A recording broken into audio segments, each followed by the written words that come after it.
Você vai para os Estados Unidos. Dá teu conta.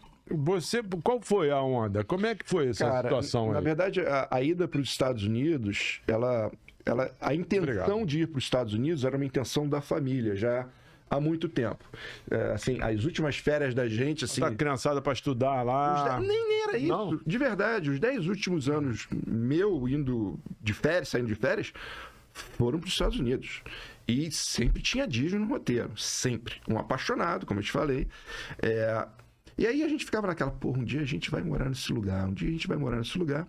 Aí, cara, a vida da gente aqui corrida, eu tava fazendo meu mestrado, minha esposa fazendo mestrado também na área de odontologia, ela é dentista.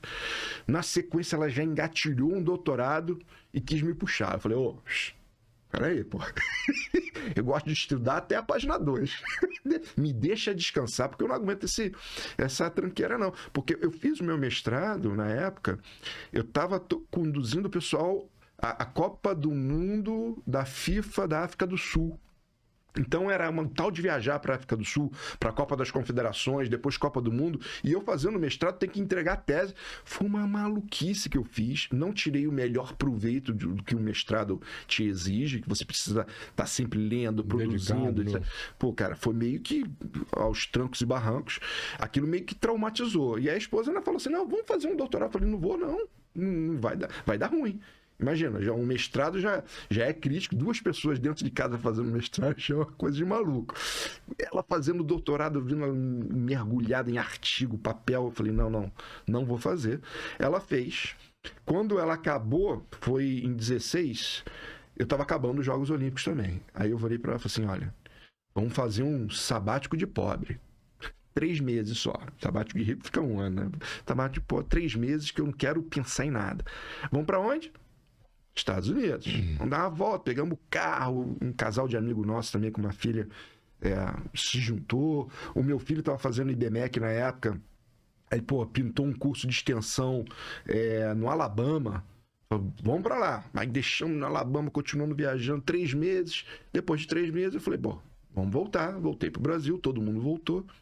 Meu filho continuou, porque ele só voltaria no meio do ano de 2017, que acabaria essa extensão, e ele voltaria para o Brasil para complementar o que faltava do IBMEC.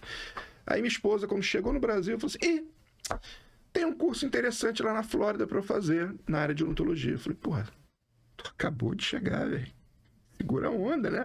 Não, porque é importante, que não sei o que. Eu falei, então é só uma semana.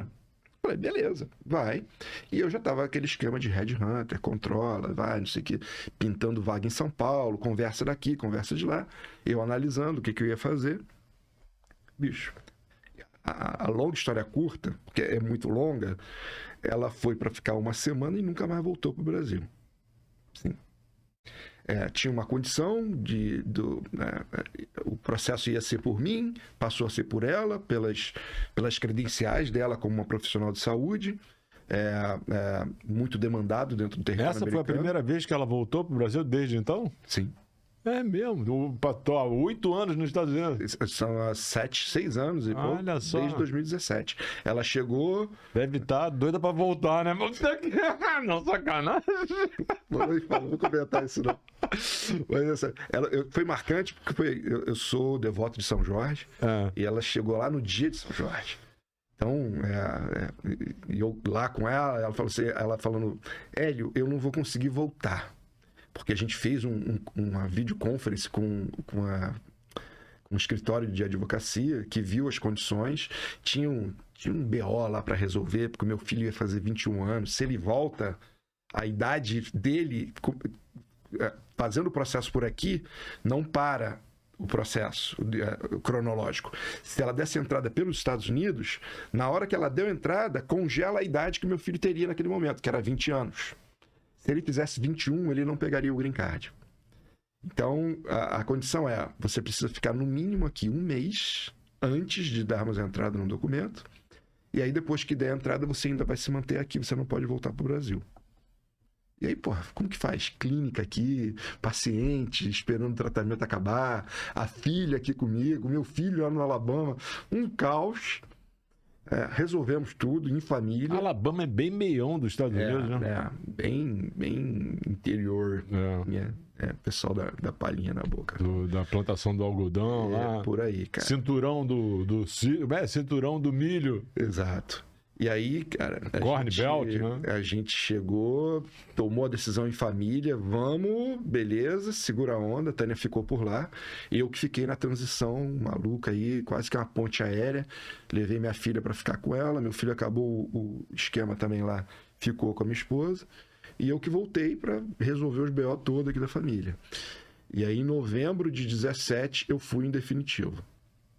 E aí, desde então, eu voltei sim para fazer o lançamento do meu livro. Teve umas questões também de família que eu precisei voltar. Mas aí trouxe uma cópia do livro para mim, né? Na verdade, nem esgotou quando a gente fez uma edição só. A intenção. Se vira, cara. Não era, vou me virar, vou fazer chegar a você. E vou mesmo. Não era ganhar dinheiro, né? Era compartilhar. Deixar a história gravada. Exatamente, compartilhar conhecimento. Registrar. Daquilo que a gente fez durante os Jogos Olímpicos, que a gente fez do limão uma laranjada, literalmente. Poucos recursos. De pessoas e de grana, e teve que fazer bonito de qualquer forma. Então a gente literalmente entende que fez um case, criou um case no Brasil. Foi sensacional. Serviu para Tóquio ver, infelizmente não teve espectador, mas Paris bebeu dessa fonte. Hélio, eu lembro da cerimônia de fechamento da Olimpíada. O brasileiro... E de abertura. O brasileiro tem Tá bom, eu vou falar da cerimônia de encerramento. Aquela pegada das sementes plantadas, das coisas nativas, que essas árvores seriam a árvore do... Como é que é o nadador? Porra, cara, dos atletas. Cada atleta tinha a sua árvore que seria plantada. Infelizmente, as coisas depois... Mas a ideia não vamos entrar no legado, né? O legado tem algumas coisas que a gente não... mas a ideia é maravilhosa. Aquilo repercutiu de uma maneira sensacional. Não posso deixar de reverenciar um grande amigo que se foi, que é o Flavinho, responsável aí por toda a parte das cerimônias, né? Filho do Abel Gomes e da Sheila Rosa. Infelizmente nos deixou, mas o cara foi um monstro para fazer as cerimônias de abertura e de encerramento, e um grande amigo que, enfim... Michael Phelps, a árvore do Michael Phelps. Sim. Os jogadores, os atletas, cada um tinha a sua árvore. Isso estava até há pouco tempo em parada modelo, se eu não me engano. Eu não sei o que fim levou. Muitas das coisas que foram lá...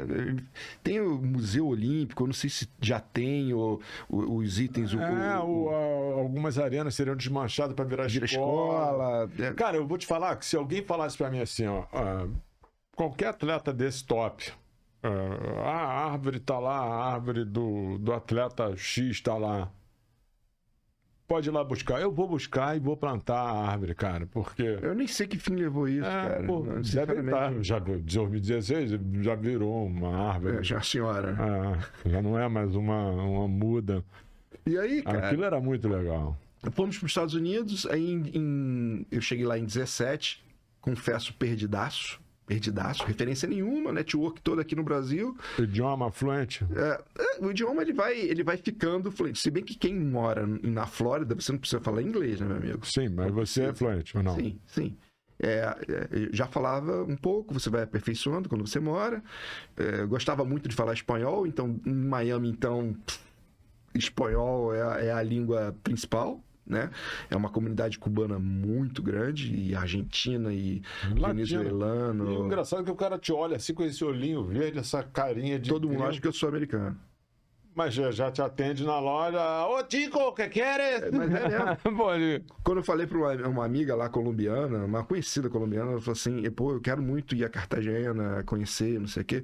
Ela, olha, já fala que você é brasileiro, que você tem cara de gringo, e eles vão te cobrar 3 vezes mais o preço do negócio. E lá tem esse esquema, né? Não tem preço tabelado.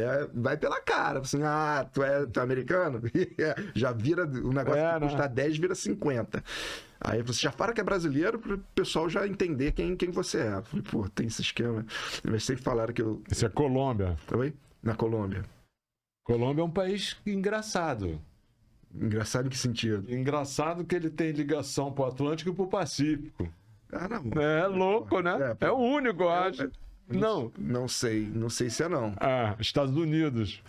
Você tem o México ali, mas aí é o Golfo do México ali que pega o Atlântico. Mas na América do Sul é o único. Sim. Eu acho que sim. Não me bota agora pra geografia que eu tenho que pensar. E aí, cara, quando eu cheguei lá, a minha muleta foi escrever o livro. Do tipo, eu tenho que me apegar em alguma coisa. Eu tava dando aula na PUC antes de sair. Gostei desse negócio de compartilhar conhecimento. Aí eu falei, pô, o livro é legal. E eu, a princípio, tive a ideia de escrever o livro e eu ia convidar o meu time para fazer parte ali. Eu falei, pô, vou dar a assinatura do livro para eles, como um presente, um agradecimento. Quando eu falei, os três, a minha equipe era 4 pessoas, eu e mais 3, falaram, não, a gente quer participar. Eu falei, então ótimo, vem que me ajuda. Foi literalmente a 8 mãos. Pô, o livro ficou gostoso de ler, porque traz um pouco de contexto histórico, mas traz método, como que foi feito toda a parte de design da experiência dos jogos, como que foi a tratativa com todas as áreas do comitê. Foi muito legal, foi a minha grande muleta. E aí eu montei a minha empresa, que também foi... A Lux. Antes de ser Lux, chamava-se DF, que não tem nada de criativo, que é Daniel e Fernanda DF Business USA, que era o nome dos meus filhos, e que tinha ali a intenção de ser uma consultoria para ajudar empresas brasileiras com negócio nos Estados Unidos. Começou fraquinho, começou uma empresa aqui, uma empresa ali, de repente batia Gol na minha porta. Porra, vamos fazer, não sei o quê. Consegui fechar um contrato com o Gol, um negócio interessante, passou a ser um cliente poderoso. Gol, linhas aéreas, com business dentro do Brasil. Mas aí, quando a gente namorou, casamos na lua de mel, a noiva foi embora, que foi justamente a pandemia. Ela foi embora de avião e ainda fechou o aeroporto. Eu não ia atrás, né? Eu falei, putz, cara, aí foi um período meio brabeira, Jota. Foi brabeira, porque com pandemia, o meu business, os clientes que eu tinha foi saindo, do tipo, eu não consigo bancar consultoria. Novos clientes não entravam, porque ninguém queria correr risco. Eu falei, pô, então vou voltar para o mercado. Quem está contratando? Ninguém. Pô, falei, e agora? Né? O que faço? Sem sombra de dúvidas, peguei o carro e fui entregar comida, que era o que estava todo mundo fazendo. Fui ser Uber. Peguei o carro e vou para a rua e... aplicativo, máscara, luva, entregava comida ali, trabalhava 15 horas por dia igual um louco para fazer dinheiro, porque minha esposa na época não estava trabalhando, ela até estava, mas como higienista, ela não é uma dentista, é uma subdentista, mas as clínicas estavam fechadas, porque imagina, dentista, contato ali o tempo todo, não podia. Então foi assim que fiquei, cara, durante um bom tempo. Máximo respeito a você, cara. Mas tinha que ser. E aí, na sequência, abriu para passageiro, já botei passageiro para dentro do carro e fiquei quase 2 anos nessa de Uber. Aí eu falei, bom, as coisas estão normalizando, vou me reinventar. A DF, ela tinha uma proposição de ser uma consultoria que tinha uma apêndice de educação. Quando pintava uma oportunidade com alguns clientes, a gente ia lá e trabalhava o modelo de educação. A Lux, que na verdade esse nome é um acrônimo de Leadership User Experience, e virou Lux, acabou sendo Lux de luz, porque também é no latim, a forma de você falar, luz de conhecimento. E aí eu falei, bom, vou inverter o polo aqui, porque antes era uma consultoria com um apêndice de educação, eu vou criar a Lux como sendo uma empresa de educação, que eu tenho um apêndice de consultoria. Eu inverti, entendendo aí essa essa necessidade das pessoas de conhecer, principalmente durante a pandemia, todo mundo fazendo curso, etc.